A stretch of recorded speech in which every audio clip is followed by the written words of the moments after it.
Guys, madalas po kaming lumabas dito sa bahay ng umuulan. Kaya ipapakita ko sa inyo kung wala kayong pangpandong sa mga anak nyo, ganito ang gawin nyo. Pampers!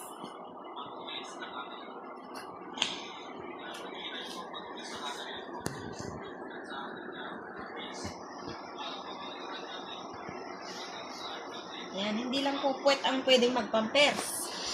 Magpapampers din ang... Wait lang anak. Maganda ka dyan. Maganda ka dyan. Huwag kang ano. Oh! Maganda ka dyan. Oh, cover. Yay. Yun! Walang pumunta. Ano ba yan? Sinira. Walang light. Ulit. Ha? Ulit ayaw na yun. Oo nga, no.